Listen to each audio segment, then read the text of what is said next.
আজ পবিত্র দোল পূর্ণিমা।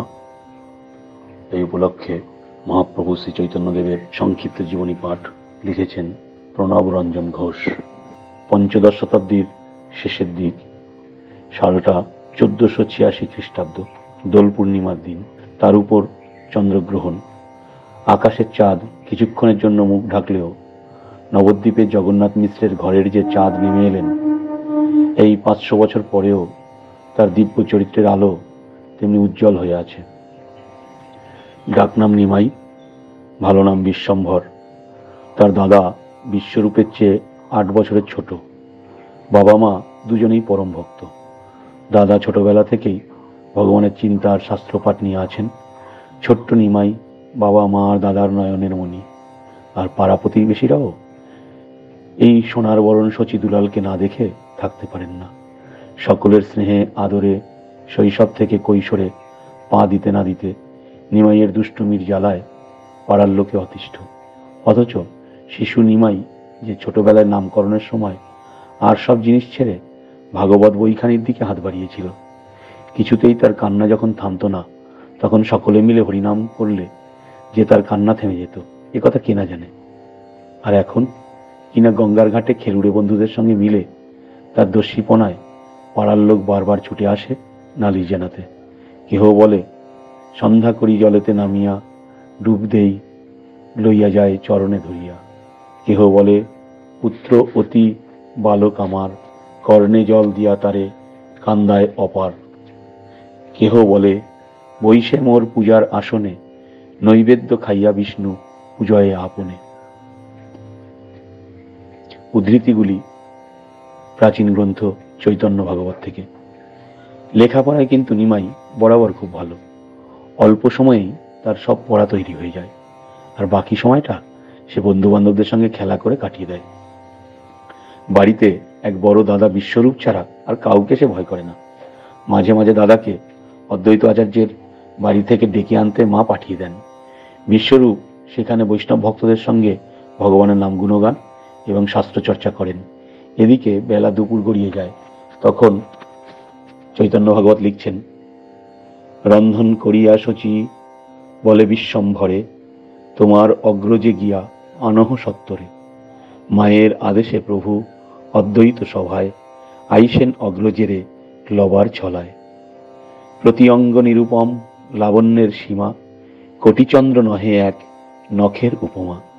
দিগম্বর সর্ব অঙ্গ ধুলায় ধূসর, হাসিয়া অগ্রজপতি করেন উত্তর। ভোজনে আইসো ভাই ডাকয়ে জননী, অগ্রজ বসায়ে ধরি, অগ্রজ বসন ধরি চলয়ে আপনি।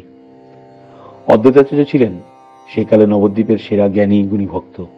তখন সমস্ত দেশে মানুষের মধ্যে এত অন্যায় অসৎ আচরণ বেড়ে গিয়েছিল যে অদ্বৈতাচার্য এবং তার মতো আরো সব সৎ ও ভক্ত লোকেরা ভগবানকে কেবলই ডাকতেন, প্রভু তুমি নিজে এসে অবতীর্ণ হও, সব অন্যায় দূর করে মানুষের মধ্যে পবিত্র কল্যাণের আদর্শ প্রচার করো। নিমাইয়ের দাদা বিশ্বরূপও এইভাবে ভগবানের চিন্তায় দিনরাত বিভোর হয়ে থাকতেন। সেই দাদা একদিন সন্ন্যাসী হয়ে চলে গেলেন। সন্ন্যাসী হয়ে তার নাম হলো শ্রী শঙ্করারণ্য। বাপ মায়ের সংসারে ছোট্ট নিমাই তখন মা বাবার একমাত্র অবলম্বন। বাবা মাকে সান্ত্বনা দিয়ে নিমাই তাদের সবটুকু স্নেহ কেড়ে নিলেন। বাইরের দুষ্টুমি ছেড়ে তিনি ঘরে থেকে পড়াশোনায় মন দিলেন। এদিকে জগন্নাথ মিশ্র মনে মনে ভাবলেন, বেশি লেখাপড়া করে তো বড় ছেলে সন্ন্যাসী হয়ে গেল, এ ছেলের আর লেখাপড়ায় দরকার নেই। কিন্তু লেখাপড়া না করতে পেয়ে নিমাইয়ের দৌরাত্ম্য এত বেড়ে গেল যে শেষটায় সকলের কথা মতো আবার ছেলেকে তিনি পড়াশোনায় লাগিয়ে দিলেন। ছোটবেলায় নিমাই পড়তেন গঙ্গাদাস পণ্ডিতের পাঠশালায়। মুরারিগুপ্ত, কমলাকান্ত, কৃষ্ণানন্দ প্রভৃতি ছিলেন তাঁর সহপাঠী। পড়াশোনায় তিনি সকলের সেরা ছাত্র ছিলেন। সহপাঠীরা কেউ তার সঙ্গে তর্কে বা যুক্তিতে এটে উঠতে পারতেন না। এমনি ছাত্রাবস্থায় নিমাইয়ের মাতৃবিয়োগ হলো। ছোট্ট নিমাই তার মাকে সান্ত্বনা দিয়ে বললেন, মা তুমি কোনো চিন্তা করো না, আমি থাকতে তোমার সব আছে। শচীদেবীও এই পুত্রকে অবলম্বন করে বেঁচে রইলেন। ধীরে ধীরে বিদ্যায় বুদ্ধিতে রূপে গুণে চারদিক আলো করে নিমাই পণ্ডিত নবদ্বীপের একজন বিশিষ্ট লোক হয়ে উঠলেন। তার প্রখর বুদ্ধি, অঙ্গরসিকতা, অসাধারণ স্মৃতিশক্তি ও পাণ্ডিত্য দেখে একদল লোক যেমন শ্রদ্ধা করতেন, আর একদল তাকে অহংকারী ভেবে রাগও করতেন। আবার বৈষ্ণব ভক্তেরা কেউ কেউ তাকে বলতেন, জীবনে বিদ্যা, বুদ্ধি, রূপ, গুণ সবই ঈশ্বরের সেবায় লাগালে সার্থক। তা না করে যে কেবল পাণ্ডিত্য নিয়ে সব কাটায়, তার জীবন তো ব্যর্থ। নিমাই শুনে সবিনয়ে বলতেন, আপনারা আশীর্বাদ করুন যাতে আমার ভক্তি হয়। কিন্তু বাইরে থেকে তাকে দেখে তখন ভবিষ্যতের কথা কিছুই বোঝা যেত না। অন্তরে তিনি তখন থেকেই আন্তরিক ঈশ্বরের অনুরাগী। ছেলের উপযুক্ত বয়স দেখে মা বিয়ের জন্য পাত্রী খুঁজতে লাগলেন। নবদ্বীপের বিশিষ্ট ব্রাহ্মণ বল্লভাচার্যের মেয়ে লক্ষ্মী দেবীর সঙ্গে নিমাইয়ের বিয়ে হলো। পুত্র পুত্রবধূ নিয়ে শচীমায়ের এখন আনন্দের সংসার। ওদিকে নবদ্বীপের পড়ুয়ারা কেউ নিমাইয়ের সঙ্গে বুদ্ধিতে পেরে ওঠেন না। রাস্তাঘাটে পণ্ডিত লোক দেখলেই নিমাই তাদের ধরে ধরে এমন সব প্রশ্ন জিজ্ঞাসা করেন যে উত্তর দিতে না পেরে তারা হেরে যান, নয়তো পালিয়ে যান। এমনি সময় অদ্বৈতাচার্যের বাড়িতে বিখ্যাত সাধক মাধবেন্দ্র পুরীর শিষ্য ঈশ্বরপুরী এলেন পরিব্রাজক অবস্থায়। নবদ্বীপের বৈষ্ণব ভক্তেরা তাকে মহা সমাদরে আপনজন জেনে ভক্তি জানালেন। মাধবেন্দ্র পুরী সাধনার দ্বারা ভগবান শ্রীকৃষ্ণের দর্শন পেয়েছিলেন, তাই বৈষ্ণবেরা তাকে মহাপুরুষ জেনে বিশেষ শ্রদ্ধা করতেন। সেই মাধবেন্দ্র পুরীর শিষ্য এসেছেন নবদ্বীপে, তাই বৈষ্ণবদের ভারী আনন্দ। নিমাই পণ্ডিতকে দেখে ঈশ্বরপুরীর খুব ভালো লাগলো।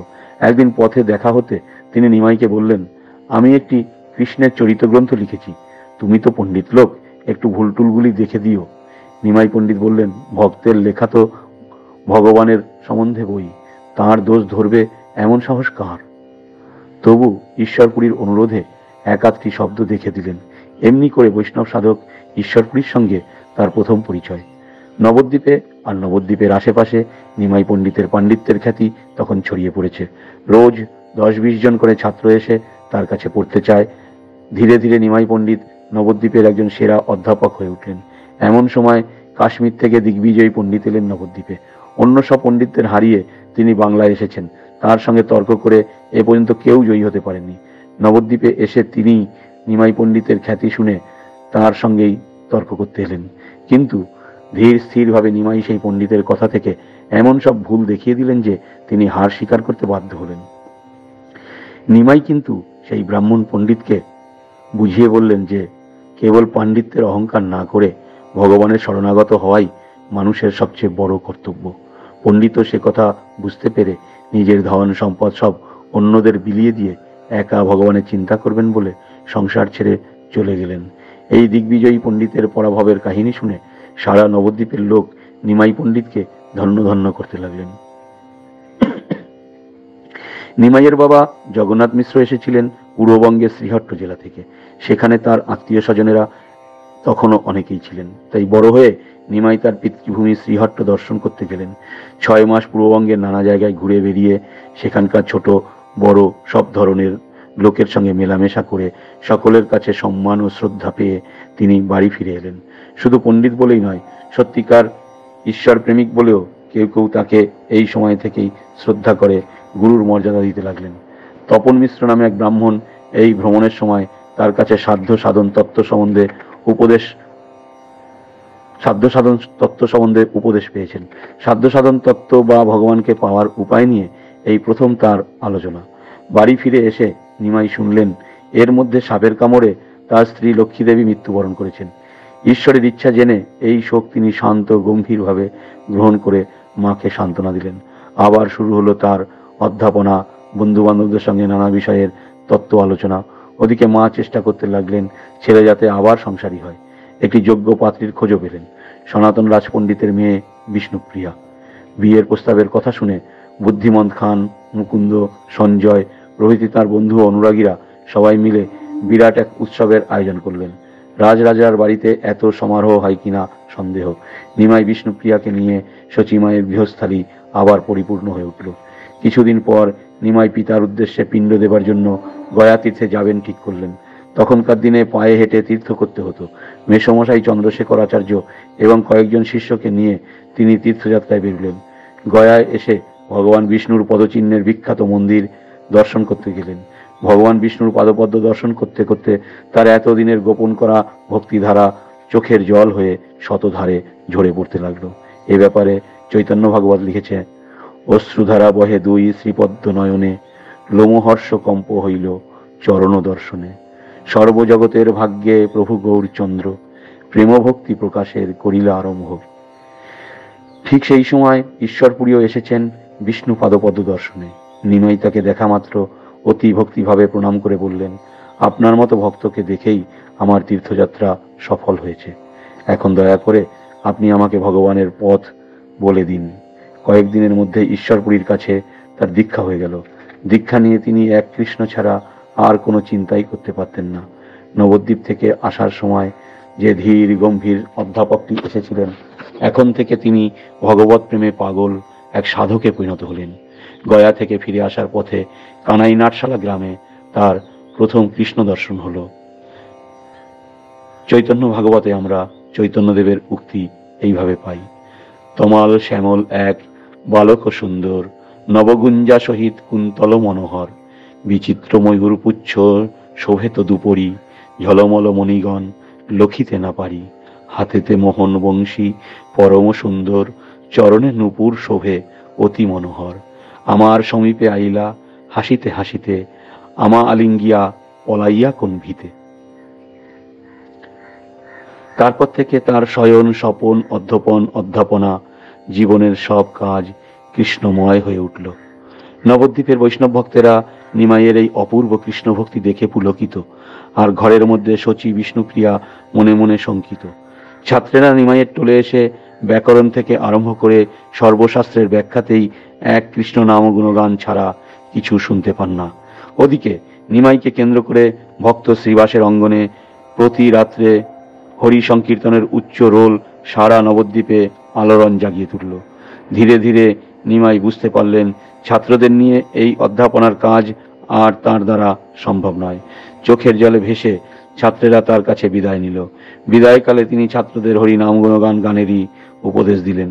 তারপর আর সব বাইরের কাজ ছেড়ে দিয়ে অহর্নিশি ঈশ্বর চিন্তায় ডুবে গেলেন। নিমাই পণ্ডিতকে ঘিরে যেসব ভক্ত বন্ধু অনুরাগীরা এক বৈষ্ণব মণ্ডলী গড়ে তুলেছিলেন, তাদের মধ্যে অদ্বৈত আচার্য, নিত্যানন্দ, শ্রীবাস পণ্ডিত, জবন হরিদাস, মুরারি গুপ্ত, মুকুন্দ দত্ত, গদাধর পণ্ডিত, পুণ্ডরিক বিদ্যানিধি, শ্রীধর পণ্ডিত প্রভৃতি নবদ্বীপ অঞ্চলের মহাপুরুষেরা ইতিহাসে বিখ্যাত হয়ে আছেন। এদের মধ্যে নিমাইয়ের সবচেয়ে আপনজন ছিলেন নিতাই বা নিত্যানন্দ। রাঢ় দেশের একচাকা গ্রামে তার জন্ম। খুব ছোটবেলায় অবধূত সম্প্রদায়ের সন্ন্যাসীদের সঙ্গে ইনি সংসার ত্যাগ করেন। ভারতের নানা তীর্থে ঘুরতে ঘুরতে মাধবেন্দ্র পুরীর সঙ্গে তাঁর দেখা হয়েছিল। দুজনে গভীর বন্ধুত্ব হয়। তাছাড়া নিমাইয়ের দাদা সন্ন্যাসী বিশ্বরূপের সঙ্গেও তার পরিচয় হয়েছিল। পরে ঘুরতে ঘুরতে নবদ্বীপে এসে তিনি বিশ্বরূপের বাড়ি ঘর দেখতে আসেন। নিমাই পণ্ডিতের কথাও তিনি আগেই শুনেছিলেন। নিমাই আর নিতাই দুজনের দেখা হওয়া মাত্র পরস্পরের মধ্যে গভীর বন্ধুত্ব হয়ে গেল। শচী মায়ের নিতাইকে পেয়ে মনে হলো যেন তার হারানো বিশ্বরূপই আবার ফিরে এসেছে। হরিপ্রেমে ভাবন্মত্ত নিমাইকে নিতাই সবসময় দেখাশোনা করার ভার দিলেন। নিজের প্রেম ভক্তি উজাড় করে দিলেন নিমাইয়ের উপর। নিত্যানন্দের দ্বারাই নিমাইয়ের ভাব ও আদর্শ সারা নবদ্বীপে ও নবদ্বীপের বাইরে ছড়িয়ে পড়তে লাগলো। পরম ভক্ত প্রবীণ সাধক মুসলমান হরিদাসও তাদের সঙ্গে যোগ দেওয়ায় হিন্দু মুসলমান সকলের মধ্যে সাড়া পড়ে গেল। জগাই মাধাই নামে দুটি ব্রাহ্মণ বংশের ছেলে অসৎসঙ্গে পড়ে মাতাল হয়ে গিয়েছিল। আত্মীয় পরিজনেরা এদের ত্যাগ করেছিলেন। নবদ্বীপের পথে পথে এরা নিরীহ লোকদের উপর উৎপীড়ন করে বেড়াত। নিতাই ও হরিদাস একদিন হরিনাম প্রচার করতে করতে রাজপথে এদের দেখা পান। নিতাইয়ের করুণা ভরা হৃদয়ে অমনি এদের কল্যাণের পথে নিয়ে আসার ইচ্ছে জাগল। হরিদাসও এক কথায় সাগ্রহে রাজি হলেন। তখন দুজনে মিলে জগাই মাধাইয়ের কাছে গিয়ে বললেন, দেখো, কৃষ্ণ নামই জগতে একমাত্র উদ্ধার পাওয়ার উপায়। এখন থেকে সব অনাচার ছেড়ে তোমরা দুজনে ভগবানের নাম নিয়ে পবিত্র হও। মদের ঘোরে এ কথা শুনে দুই মাতাল তো চোটেই লাল। দুজনে মিলে তারা নিতাই আর হরিদাসের পিছন পিছন ছুটল তাদের মারবে বলে। প্রথম দিন আচমকাই তারা খেয়ে হরিদাস নিতাই দুজনেই দৌড়ে পালালেন। আর একদিন রাতের বেলা নিত্যানন্দ নবদ্বীপের পথ দিয়ে একলা আসছেন। এমন সময় জগাই মাধাইয়ের সঙ্গে দেখা। মাতাল অবস্থায় তারা তার নাম জিজ্ঞাসা করলে তিনি বললেন, আমি অবধূত প্রভুর বাড়ি যাচ্ছি। মাধাই সে কথা শুনে ঝোঁকের মাথায় কলসির কানা তুলে নিতাইয়ের কপালে আঘাত করলে। কপাল ফেটে রক্ত ঝরতে লাগলো। নিত্যানন্দ তবু ভগবানের নামে তন্ময় হয়ে রইলেন। রক্তপাত দেখে জগাই তাড়াতাড়ি বারণ করে মাধাইয়ের হাত থেকে কলসির কানাটি কেড়ে নিল। ওদিকে সব খবর পেয়ে নিমাই পণ্ডিত ভক্তদের নিয়ে এসে উপস্থিত। এই ঘটনায় তিনি অত্যন্ত বিরক্ত হয়ে এদের শাস্তি দিতে চাইলেও নিতাই তার কাছে এদের জন্য করুণা ভিক্ষাই করলেন। জগাই নিত্যানন্দকে বাঁচাতে চেয়েছিলেন, তাই আগেই ক্ষমা পেল। একটু পরে প্রকৃতিস্থ হয়ে মাধাইও নিজের ভুল বুঝে নিমাইয়ের শরণাগত হলো। নিমাই তাকে নিতাইয়ের কাছে ক্ষমা চাইতে বললেন। নিতাই তো আগেই ক্ষমা করেছেন, এখন এই দুই ভাইকে তিনি নিমাইয়ের চরণে উৎসর্গ করে দিলেন। নিমাইয়ের পুত ও সঙ্গে জগাই মাধাই দুজনেই এত পবিত্র উন্নত হয়েছিলেন যে নবদ্বীপের লোকেরা এদের পরবর্তীকালে পরম সাধু পুরুষ জেনে শ্রদ্ধা করতেন। জগাই মাধাইয়ের মতো লোকও নিমাইয়ের পুণ্য স্পর্শে উদ্ধার হয়ে যাওয়ায় নবদ্বীপের লোকেরা নিমাই, নিতাই ও আর সব সঙ্গী বৈষ্ণবদের বিশেষ শ্রদ্ধার চোখে দেখতে লাগলেন। এই সময় আরেকটি ঘটনা ঘটল, যাতে ভাবভোলা প্রেম ও সুকোমল নিমাইয়ের ভিতর যে প্রচন্ড শক্তিশালী এক পুরুষ সিংহ জেগেছিলেন তাও প্রমাণিত হলো। তখন বাংলাদেশের নবাব হোসেন শাহ, তিনি যেমন সুশাসক ছিলেন তেমনি জ্ঞানীগুণীর আদর করতেন। তবে মুসলমান রাজারা হিন্দুদের ধর্ম সাধনাকে বিশেষ ভালো চোখে দেখতেন না। হিন্দুরা মুসলমান শাসকদের অত্যাচারের ভয়ে নিজেদের ধর্মকর্ম সব লুকিয়ে করতেন। নবদ্বীপের শাসনকর্তা চাঁদ কাজীও এমনি অত্যাচারী ছিলেন। তার এলাকায় একবার তিনি বৈষ্ণবদের হরি সংকীর্তন শুনতে পেয়ে খোল করতাল কেড়ে নিয়ে নবদ্বীপে কীর্তন নিষিদ্ধ করে দিলেন। এই আদেশ শুনতে পেয়ে নিমাই পণ্ডিত তার সব ভক্ত অনুচরদের নিয়ে বিরাট এক সংকীর্তনের দল বের করলেন। চাঁদ কাজী প্রথমে ক্রুদ্ধ হলেও এত বিপুল লোকের সমাবেশ দেখে ভয় পেয়ে গেলেন। সমবেত জনতার শক্তির কাছে মাথা নত করে তিনি সংকীর্তনের অধিকার মেনে নিতে বাধ্য হলেন। নিমাই অবশ্য তাকে যুক্তি দিয়ে হরিনামের মহিমা বুঝিয়ে দিলেন। কাজী সাহেব এরপর থেকে একজন বিশিষ্ট ভক্ত হয়ে ওঠেন। এমনি করে নবদ্বীপের ঘরে ঘরে যখন হরিনামের রোল উঠেছে, সারা দেশ থেকে দলে দলে লোক সেই হরিনাম মাহাত্ম্য শুনতে লাগলো। শুনতে শুনতে পাগল হয়ে ছুটে আসছে। ঠিক সেই সময় নিমাই মনে মনে ভাবলেন, আমি মুখে হরিনাম করলেও কাজে তো ঘরবাড়ি সংসার নিয়েই রয়েছি। আমাকে দেখে লোকে মনে করবে তাহলে নিমাই পণ্ডিতের মতো বেশ আরামে থেকেই ভগবানকে পাওয়া যায়। না, তা হয় না। ভগবানকে পেতে হলে যে তার জন্য সবকিছু ছাড়তে হয়, আপন বলে কোনো মায়া থাকলে তো চলবে না। সেই আদর্শ মানুষের সামনে তুলে ধরতে হবে। সন্ন্যাসী সেই আদর্শ। প্রথমে তিনি মা ও স্ত্রীকে বুঝিয়ে বললেন, তারপর নিতাই প্রমুখ অল্প কয়েকজন বন্ধুদের, তারপর মকর সংক্রান্তির আগের দিন শেষ রাতে নিদ্রিতা পত্নীকে এক পাশে রেখে তিনি বাড়ি থেকে বেরিয়ে এলেন। মা শচীদেবী পুত্রের গৃহত্যাগের কথা জানতেন। তিনি আগেই এসে বাড়ির দরজায় বসেছিলেন। মাকে দেখে মায়ের হাতটি ধরে নিমাই বললেন, মা, তোমার ঋণ আমি তো জন্মে জন্মান্তরেও শোধ করতে পারবো না। আমি যেখানে যখন থাকি না কেন তোমার সব ভার আমারই থাকবে। যত কিছু বলে প্রভু শচী সব শুনে, উত্তর না স্ফুরে কান্দে অঝর নয়নে। জননীর পদধূলি লই প্রভু শিরে, প্রদক্ষিণ করি তানে চলিলা সত্তরে। চলিলেন বৈকুণ্ঠ নায়ক গৃহ হইতে, সন্ন্যাস করিয়া সর্ব জীব উদ্ধারিতে। ভোরবেলা ভক্তেরা দেখা করতে এসে নির্বাক নিস্পন্দ শচীমাতাকে দেখে ব্যাপার বুঝতে পেরেই নিমাইয়ের উদ্দেশ্যে ছুটে চললেন। ওদিকে নিমাই সেই ভোরেই কাটোয়া এসে বিখ্যাত সাধক সন্ন্যাসী কেশব ভারতীর আশ্রমে উপস্থিত। তাঁর প্রার্থনায় কেশব ভারতী নিমাইকে সন্ন্যাস দিয়ে নাম দিলেন শ্রীকৃষ্ণ চৈতন্য। বললেন, যত জগতের তুমি কৃষ্ণ বলাইয়া, করাইলা চৈতন্য কীর্তন প্রকাশিয়া।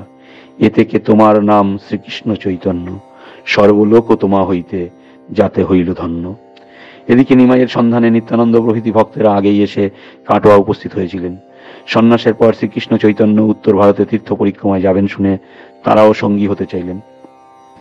চৈতন্যদেব তখন হরিনামে অনুক্ষণ সমাধিস্থ হয়ে থাকেন, মাঝে মাঝে বাইরের জগতের দিকে ফিরে তাকান। তাঁর এই ভাবতন্ময় অবস্থার সুযোগে ভক্তেরা তাকে নবদ্বীপের কাছাকাছি শান্তিপুরে নিয়ে এলেন। চৈতন্যদেবকে তারা বোঝালেন কাছেই যমুনা। দূর থেকে গঙ্গাকে যমুনা মনে করে চৈতন্যদেবও খুব আনন্দে এগিয়ে এসে যমুনা বন্দনা করতে লাগলেন। অবশ্য একটু পরেই তিনি ভুল বুঝতে পারলেন এবং ভক্তেরা যে ভালোবেসেই তাকে নবদ্বীপের কাছে শান্তিপুরে নিয়ে এসেছে এ কথাও বুঝলেন। সেখানে অদ্বৈত আচার্যের বাড়িতে তার থাকার আয়োজন হলো।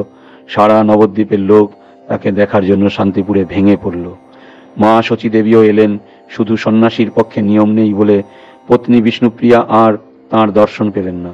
চৈতন্যদেব মাকে প্রণাম করে বললেন, মা, তুমি যদি বলো আমি এখানেই থাকবো।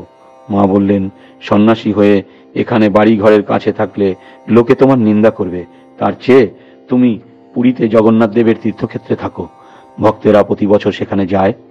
সেখানে থাকলে আমিও তোমার খবর পাবো, তুমিও আমার খবর পাবে।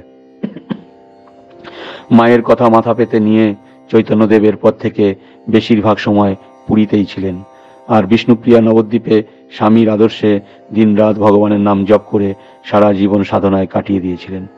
নবদ্বীপের ভক্তেরা সকলে তাকে মায়ের মতো শ্রদ্ধা করতেন। শান্তিপুর থেকে নিত্যানন্দ প্রমুখ ভক্তদের নিয়ে চৈতন্যদেব পুরীর পথে যাত্রা করলেন। পথ দুর্গম, মাঝে মাঝে চোর ডাকাত আর সৈন্যদলের ভয়, কিন্তু হরিনামে তন্ময় সন্ন্যাসীর কোনো দিকে ভ্রুক্ষেপ নেই। অবশেষে একদিন দূর থেকে জগন্নাথের মন্দির চূড়া দেখা গেল। আনন্দে ভাববিহ্বল শ্রী চৈতন্য মন্দিরে প্রবেশ করেই দৌড়ে গিয়ে জগন্নাথ দেবকে আলিঙ্গন করলেন। এদিকে পাণ্ডারা এই অজানা লোকের কাণ্ড দেখে তাকে মারবে বলে ছুটে এলো। সেই সময় পুরীর রাজা প্রতাপ রুদ্রের সহপণ্ডিত বাসুদেব সার্বভৌম এসেছিলেন মন্দিরে প্রণাম করতে। তিনি এসে এদের হাত থেকে অচেতন সন্ন্যাসীকে বাঁচালেন। তারপর নিজের বাড়িতে নিয়ে গিয়ে সেবা শুশ্রূষা করে চেতনা ফিরিয়ে আনলেন। অল্প বয়স্ক পরম সুন্দর এই সন্ন্যাসীকে দেখে বাসুদেব সার্বভৌম ভাবলেন, একে একটু লেখাপড়া শিখিয়ে নিলে ভালো হয়। এই ভেবে চৈতন্যদেবকে তিনি বললেন, দেখো, সন্ন্যাসীদের বেদান্ত শাস্ত্র অবশ্যই পড়তে হয়, তুমি আমার কাছে রোজ বেদান্ত পড়বে। নিরভিমান চৈতন্যদেবও রাজি হলেন। কিন্তু কদিন পড়াশোনার পরে চৈতন্যদেবকে চুপচাপ বসে থাকতে দেখে তিনি প্রশ্ন করলেন, যা পড়াচ্ছি তা বুঝতে পারছো তো? চৈতন্যদেব বললেন, মূল গ্রন্থে যা আছে তা তো বুঝতে পারছি, কিন্তু আপনার ব্যাখ্যা ঠিক বুঝতে পারছি না। এই নিয়ে দুজনের মধ্যে আলোচনা ও তর্ক শুরু হলো। দুজনেই মহাপণ্ডিত, কিন্তু চৈতন্যদেবের সাধনা ও ভগবত ভক্তিরই জয় হতো। বাসুদেব সার্বভৌম শ্রী চৈতন্যদেবের বেদান্ত ব্যাখ্যায় মুগ্ধ হয়ে তার ভক্ত হয়ে গেলেন। পুরীতে থাকার সময় রোজ ভোরে এবং সন্ধ্যায় চৈতন্যদেব জগন্নাথ দর্শন করতে যেতেন। সকলের পিছন থেকে যে দেয়ালে হেলান দিয়ে তিনি জগন্নাথ দেবকে দেখতে দেখতে তন্ময় হয়ে প্রেমাশ্রু বিসর্জন করতেন, লোকে বলে সে দেয়ালে এখনো তার আঙুলের ছাপ রয়ে গেছে। সারাদিন তার কাটত হরিনামে আর ভক্তদের সঙ্গে ধর্ম প্রসঙ্গে। কত দূর দূরান্তর থেকে কত মানুষ এসে তার নাম কীর্তন শুনে অপূর্ব ঈশ্বর ভক্তি দেখে অনুপ্রাণিত হয়ে যেত। পুরীতে কিছুদিন থাকবার পর বৈশাখের শেষ দিকে দাক্ষিণাত্য ভ্রমণে যাত্রা করলেন চৈতন্যদেব। সঙ্গে কেবল ব্রহ্মচারী কৃষ্ণদাস। দাক্ষিণাত্য চিরকাল ভক্তির জন্য প্রসিদ্ধ। এখনো ভক্তি সাধনার সবচেয়ে বড় কেন্দ্র দাক্ষিণাত্যেই। তাই পদব্রজে দাক্ষিণাত্যের প্রসিদ্ধ তীর্থস্থানগুলি দর্শন করে 2 বছর পরে পরিব্রাজক শ্রী চৈতন্য পুরীতে ফিরে এলেন। এই দাক্ষিণাত্য পরিক্রমার সময়ে দুজন বিশিষ্ট ভক্তের সঙ্গে তাঁর দেখা হয়, রামানন্দ রায় এবং গোপাল ভট্ট। রামানন্দ উড়িষ্যার রাজা প্রতাপ রুদ্রের অধীনে বিদ্যানগর অঞ্চলে শাসনকর্তা ছিলেন।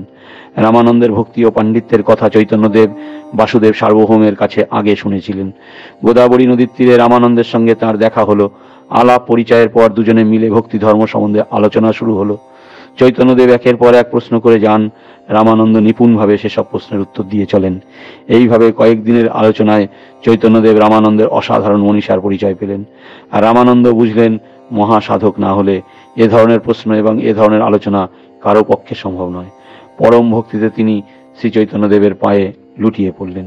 চৈতন্যদেব শেষ জীবনে যে কজন সঙ্গীকে নিয়ে থাকতেন, রামানন্দ সেই সব সৌভাগ্যবানদের একজন। রামানন্দের সঙ্গে তার ভক্তি আলোচনা সাধ্য সাধন তত্ত্ব নামে বিখ্যাত। শ্রীরঙ্গমেশে বেঙ্কট ভক্ত ও তার ছেলে গোপাল ভট্টের সঙ্গে চৈতন্যদেবের পরিচয় হয়। পিতা পুত্রের দুজনেই সাধক ও ভক্ত। পিতার দেহাবসানের পর গোপাল ভট্ট চৈতন্যদেবের আদেশ অনুসারে বৃন্দাবনে গিয়ে সাধন ভজন ও ভগবানের নাম প্রচারের কাজে জীবন কাটিয়ে দেন। দাক্ষিণাত্যে ভ্রমণের সময় চৈতন্যদেবের ইচ্ছা ছিল যদি দাদা বিশ্বরূপের সঙ্গে দেখা হয়ে যায়। বিশ্বরূপ ওই দিকেই কোথাও ছিলেন এ কথা তিনি জানতেন। তখনকার মহারাষ্ট্র রাজ্যের পাণ্ডারপুরে এসে ঈশ্বরপুরীর গুরু ভাই রঙ্গপুরীর সঙ্গে দেখা হতে কথায় কথায় তিনি জানলেন বিশ্বরূপ কিছুদিন আগে ওই অঞ্চলেই সাধনায় সিদ্ধ হয়ে দেহত্যাগ করেছেন।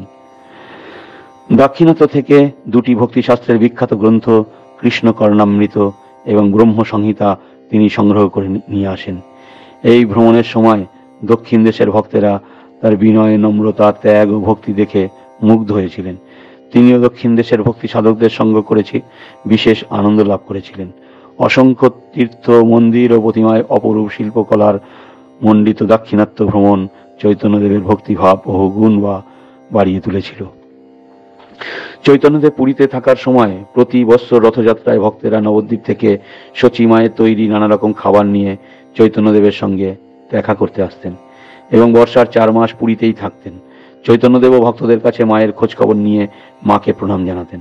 দামোদর নামে তার এক ভক্তকে তিনি মায়ের সেবার জন্য নবদ্বীপে পাঠিয়ে দিয়েছিলেন। আবার নবদ্বীপের ভক্তেরা কেউ কেউ সন্ন্যাসীর মতো জীবনযাপন করে পুরীতেই থেকে গেলেন। জবন হরিদাস, গদাধর পণ্ডিত, স্বরূপ দামোদর প্রভৃতি এই শ্রেণীর ভক্ত। উড়িষ্যার রাজা প্রতাপরুদ্র ও রাজপুত্র দুজনেই চৈতন্যদেবের কৃপা পেয়ে তার একান্ত ভক্ত হয়ে যান। পুরীর এক প্রান্তে এক নির্জন ছোট্ট ঘরে চৈতন্যদেব ভগবানের চিন্তায় বিভোর হয়ে থাকতেন বহুক্ষণ। রাজার নির্দেশে তার সাধন ভজনের কেউ কোনো ব্যাঘাত করতে পারত না, অথচ রাজার ঐশ্বর্য টাকা কড়ির দিকে তিনি ফিরেও চাইতেন না। কিছুদিন পর পুরী থেকে চৈতন্যদেব বাংলাদেশে আরেকবার এসেছিলেন মা গঙ্গার জননী শচীদেবীকে দর্শন করবেন বলে। এই সময় তিনি যেখানে যেতেন সেখানেই হাজার হাজার লোক তাকে দর্শন করতে যেত। নবদ্বীপে এসে মায়ের সঙ্গে দেখা করে এবং স্ত্রী বিষ্ণুপ্রিয়াকে নিজের পাদুকা দুটি দিয়ে তিনি তীর্থযাত্রায় বেরিয়ে পড়লেন। পথে রামকেলি গ্রামে নবাব হোসেন শাহের 2 প্রিয় রাজকর্মচারী রূপ ও সনাতন তার সঙ্গে দেখা করে সংসার ত্যাগের অনুমতি চাইলেন।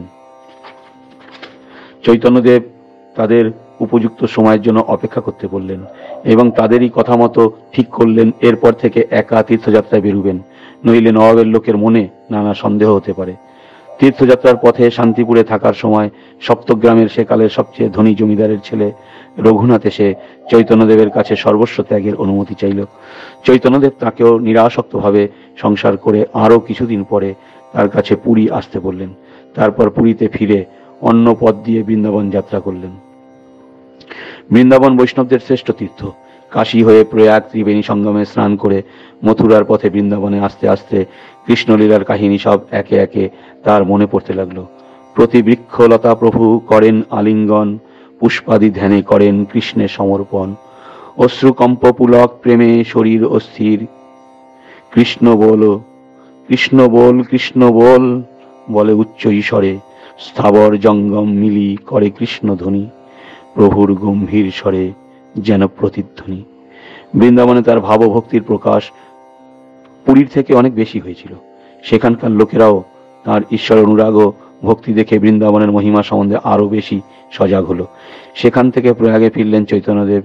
হোসেন শাহের মন্ত্রী ও তার ভাই অনুপম প্রয়াগে এসে তার পায়ে আশ্রয় নিলেন। চৈতন্যদেব তাদের বৃন্দাবনে গিয়ে সাধন ভজন করতে বললেন। প্রয়াগ থেকে তিনি ফিরলেন কাশীতে। এখানে তার আর এক প্রিয় শিষ্য হোসেন শাহের মন্ত্রী সনাতন এলেন সংসার ত্যাগ করে। রূপ আর সনাতনকে চৈতন্যদেব যেসব উপদেশ দিয়েছিলেন চৈতন্য চরিতামৃত গ্রন্থে তা অতি সুন্দরভাবে লেখা আছে। সনাতনকেও তিনি বৃন্দাবনে গিয়ে শ্রীকৃষ্ণের লীলাস্থানে সাধন ভজন করতে বললেন। সনাতন, রূপ এদের ভাই অনুপমের পুত্র জীব, গোপাল ভট্ট, তপন মিশ্রের পুত্র রঘুনাথ ভট্ট, রঘুনাথ দাস, এই 6 জন চৈতন্যদেবের ভক্তকে বলা হয় স্বরগোস্বামী। এদের মধ্যে জীব গোস্বামী ছাড়া আর সবাই চৈতন্যদেবের সাক্ষাৎ ভক্ত। এই 6 জন ত্যাগী সাধক ও পণ্ডিতের দ্বারা চৈতন্যদেবের আদর্শ সাধনার কথা সংস্কৃত শাস্ত্র ও কাব্যের আকারে লেখা হতে লাগলো। ভারতবর্ষের দর্শন শাস্ত্রের মধ্যে গৌড়ীয় বৈষ্ণব দর্শন এদেরই দান। বাংলাদেশের গৌড়ীয় বৈষ্ণব সাধকেরা এই স্বরগোস্বামী রচিত গ্রন্থগুলিকে তাদের শাস্ত্ররূপে মানেন। কাশীতে হাজার হাজার লোককে কৃষ্ণ প্রেমে বিভোর করে চৈতন্যদেব আবার পুরীতে ফিরে এলেন। এরপর থেকে জীবনের শেষ 12 বছর তিনি আর কোথাও ভ্রমণে যাননি। নবদ্বীপ, বৃন্দাবন এবং ভারতের নানা প্রান্ত থেকে ভক্ত সাধকেরা তার সঙ্গে দেখা করতে আসতেন। যত দিন যেতে লাগলো চৈতন্যদেব ততই যেন বাইরের জগৎ ভুলে গিয়ে কৃষ্ণ ভক্তির সমুদ্রে ডুবে যেতে লাগলেন। ভক্তদের সঙ্গে কথাবার্তা, উপদেশ দান এসবও শেষ দিকে ধীরে ধীরে কমে গিয়ে সারাদিন সারা রাত কৃষ্ণ চিন্তায় ও কৃষ্ণ নামেই কেটে যেত। চৈতন্য চরিতামৃত অন্তলীলায় লিখেছেন, কৃষ্ণ মথুরায় গেলে গোপীর যে দশা হইল, কৃষ্ণ বিচ্ছেদে প্রভুর সে দশা উপজিল। উদ্ধব দর্শনে জয়ীছে রাধার প্রলাপ, ক্রমে ক্রমে হইল প্রভুর সে উন্মাদ বিলাপ। রাধিকার ভাবে প্রভুর সদা অভিমান, সেইভাবে আপনাকে হয় রাধা জ্ঞান। শ্রীরাধার মতো ভগবানের প্রেমে তন্ময় হয়ে একদিন চৈতন্যদেব সমুদ্রের তীর দিয়ে চলেছেন। সমুদ্রের ওপারে তখন চাঁদ উঠেছে, চন্দ্রকান্তি উচ্ছলিত তরঙ্গ উজ্জ্বল, ঝলমল করে যেন যমুনার জল। যমুনার ভ্রমে প্রভু ধাইয়া চলিলা, অলক্ষিতে যাই সিন্ধু জলে ঝাঁপ দিলা। চাঁদের আলোয় ঝলমল সমুদ্র দেখে চৈতন্যদেব বৃন্দাবনের যমুনা ভেবে তো ঝাঁপ দিয়ে পড়েছেন। ওদিকে ভক্তেরা তাকে খুঁজে খুঁজে দিশেহারা। শেষ রাতে এক জেলের জালে তার দেহ পাওয়া গেল। কৃষ্ণ প্রেমে অচেতন তার দেহখানি ভক্তদের সেবায় আবার সচেতন হয়ে উঠলে তিনি বললেন, এতক্ষণ আমি বৃন্দাবনে ভগবান শ্রীকৃষ্ণের কাছে ছিলাম, এ আমায় তোমরা কোথায় নিয়ে এলে? যদিও শ্রী চৈতন্যদেবের এই দেহত্যাগ বিষয়ে বিতর্ক আছে। কোনো কোনো ঐতিহাসিক মত প্রকাশ করেন চৈতন্যদেবকে জগন্নাথ ধামেই খুন করা হয়েছে। বক্তৃতা, উপদেশ, বই লেখা এসব কিছুই না করে জীবনের শেষ 12 বছর তিনি নিজের জীবন দিয়ে দেখিয়ে গেলেন কতখানি ব্যাকুল হলে মানুষ ভগবান লাভ করে। আর যে ঈশ্বরকেই একমাত্র ভালোবেসে তার যে টাকা কড়ি, মান, যশ, ক্ষমতা, অহংকার এসবের চিন্তা একেবারে মন থেকে মুছে যায়, তার প্রমাণ তো তিনি নিজে। ভগবানের প্রতি ভালোবাসা দিয়ে তৈরি তার হৃদয় হিন্দু, মুসলমান, ব্রাহ্মণ, শূদ্র, পাপী, তাপী সকলের জন্য সমান প্রেমে নিয়ে প্রসারিত ছিল। সাধন, ভজন ও শাস্ত্র বিচারের জন্য তিনি আলাদা কোনো বই লিখে যাননি। সে কাজ ছিল বৃন্দাবনের 6 গোস্বামীর জন্য।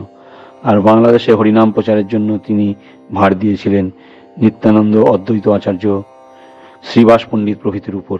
শুধু অন্তরঙ্গ ভক্তদের জন্য তিনি যে কয়টি সংস্কৃত শ্লোকে তার আদর্শের কথা লিখে গেছেন, তাদের মধ্যে 8টি শ্লোক শিক্ষাষ্টক নামে বিখ্যাত। তার থেকে 3টি শ্লোক এখানে বলা হচ্ছে। ত্রিনাদপি শুনিচেন তররিব সহিষ্ণুনা, অমানিনা মানদেন কীর্তনীয় সদাহরি। তৃণের চেয়েও নম্র হবে, তরুর মতো সহ্যশীল হবে, কোনো অহংকার মনে না রেখে সকলকে সম্মান করবে আর সব সময় ভগবানের নাম গুণগান করবে। যুগায়িতং নিমিষেন চক্ষুষা প্রাবৃষায়িতম, শূন্যায়িতং জগৎ সর্বং গোবিন্দ বিরহে নমে। শ্রীকৃষ্ণকে না দেখতে পেয়ে আমার একটি মুহূর্ত 1 যুগ বলে মনে হচ্ছে। 2 চোখ থেকে বর্ষার মতো অজস্র জলধারা ঝরে পড়ছে। সমস্ত জগৎ শূন্য হয়ে গেছে। ন ধনং ন সুন্দরীং কবিতাং বা জগদীশ কাময়ে, মম জন্মনি জন্মনীশ্বরে ভবতাদ ভক্তির হৈতিকি তৈ। হে ঈশ্বর, ধন, রত্ন, লোকজন, সুন্দরী নারী, কবিত্ব বা পাণ্ডিত্য কিছুই চাই না প্রভু, শুধু জন্মে জন্মে তোমার চরণে আমার নিষ্কাম ভক্তি দিও। ভক্তেরা এই ব্যাকুল প্রার্থনা জগন্নাথকে পূর্ণ করেছিলেন। পুরীতে তাকে আপন বুকে টেনে নিয়ে। মাত্র 48 বছর বয়সে তাঁর দেহাগমন হয়। মাত্র 48 বছর বয়সে তার দেহাবসান হয়। কিন্তু দোল পূর্ণিমার রাতে নবদ্বীপের আকাশে একদিন যে চাঁদ উঠেছিল, তার আকর্ষণে সারা বাংলাদেশের মানুষের মনে ভক্তির জোয়ার দেখা দিল। আমাদের জীবনে, ধর্মে, সাহিত্যে, শিল্পে, সঙ্গীতে, সমাজে সব দিকে তার জীবন ও সাধনার প্রভাব আজও ছড়িয়ে রয়েছে। ভগবানের প্রতি ভক্তের ভালোবাসা পৃথিবীতে একবার মূর্তি ধরে দেখা দিয়েছিল। তারই নাম শ্রীকৃষ্ণ চৈতন্য। সারা জীবনের, সারা পৃথিবীর মানুষ আজ তাকে প্রেমের অবতার রূপে প্রণাম জানিয়ে ধন্য হয়। আমরাও আজ তার শ্রীচরণ পাদপদ্মে প্রণাম জানাই। প্রণাম জানিয়ে এই পাঠ শেষ করি। ওম শান্তি শান্তি শান্তি। হরি ওম তৎসৎ। শ্রীরামকৃষ্ণার্পণমস্তু।